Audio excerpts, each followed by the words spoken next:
चलिए पहला सवाल आपका, जब किसी अभिक्रिया के समय किसी पदार्थ में ऑक्सीजन की वृद्धि होती है तो उसे क्या कहा जाता है? ऑक्सीकरण अभिक्रिया या उपचयन अभिक्रिया। रासायनिक अभिक्रिया में भाग लेने वाले पदार्थ को क्या कहते हैं? अभिकारक या अभिकर्मक।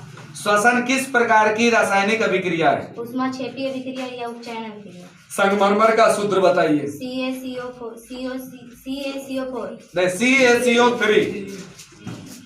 किसी पदार्थ की ऑक्सीजन से अभिक्रिया कर जलने की क्रिया को क्या कहते हैं? दहन। वे सभी पदार्थ भस्म कहे जाते हैं जो जल में घुलकर किस प्रकार का आयन देते हैं? Hydroxylic ion, OH- ion. कौन सा पदार्थ लाल लिटमस पत्र को नीला कर देता है? क्षार कर देता है। वे पदार्थ जिनके स्वाद खट्टे होते हैं और जो नीले लिटमस पत्र के घोल को लाल बनाता है वह क्या कहलाता है? खाद्य पदार्थ के डिब्बों पर जिंक के जगह पर टीन का लेप क्यों होता है?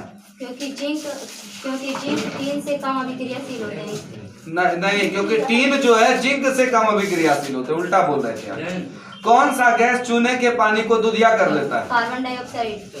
सोडियम क्लोराइड के जलीय विलयन से विद्युत धारा प्रवाहित करने पर सोडियम हाइड्रोक्साइड बनता है तो इस प्रक्रिया को क्या कहा जाता है? क्लोर क्षार अभिक्रिया। चलिए ठीक है। अम्ल का पीएच मान कितना होता है? 7 से कम।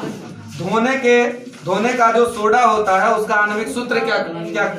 Na2CO3 ठीक है। मधुमक्खी का जो डंक है वो एक अम्ल छोड़ता है जिसके कारण दर्द एवं जलन अनुभव होता है। वह अम्ल कौन सा होता है? फॉर्मिक अम्ल या मेथनोइक अम्ल।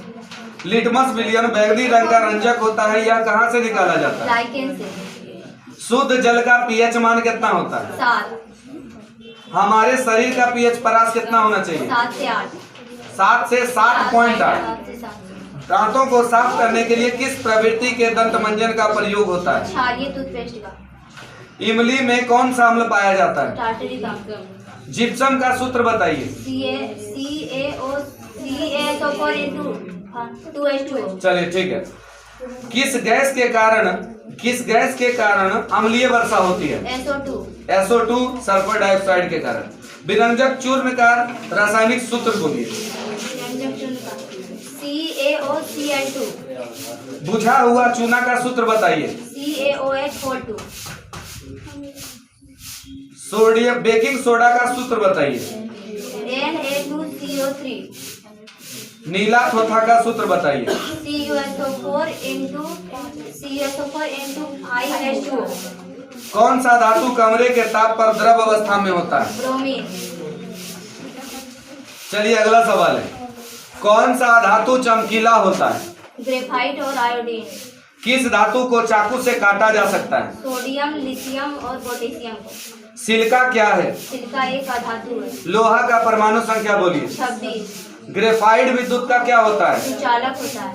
एक्वारेजिया में किन दो अम्लों को मिलाकर बनाया जाता है एक्वारेजिया? हाइड्रोक्लोरिक अम्ल और नाइट्रिक अम्ल। ठीक है। उन दोनों का अनुपात कितना होता है? 1:3। नहीं, 3:1 होता है। ठीक है ना। अगर HCl पहले है तो 3 होगा, अगर HCl बाद में रहेगा तो 3 बाद में होगा।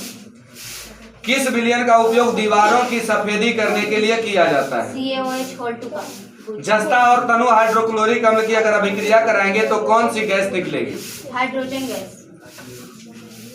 जिंक तथा सल्फ्यूरिक अम्ल के बीच में अभिक्रिया करने से कौन सा गैस निकलेगा? Hydrogen gas.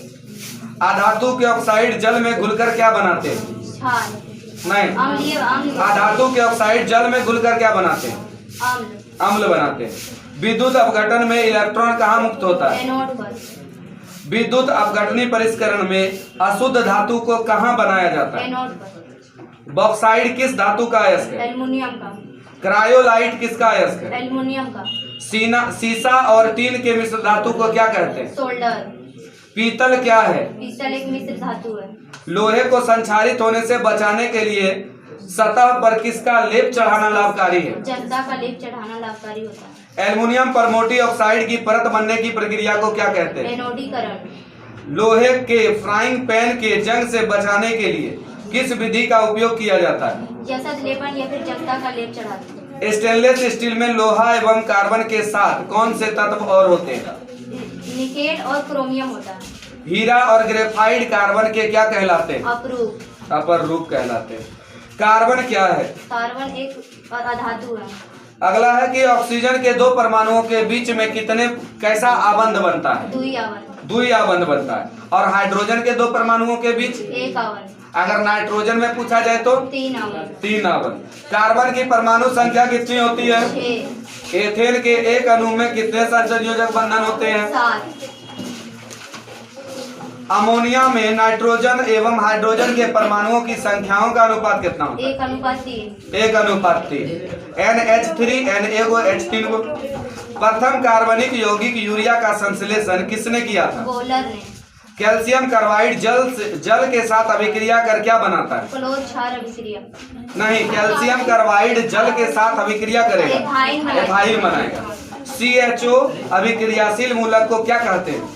एल्डिहाइड बोलते हैं। COOH जो होता है अभिक्रियाशील मूलक, उसको क्या कहते हैं? कार्बोक्सिलिक अम्ल।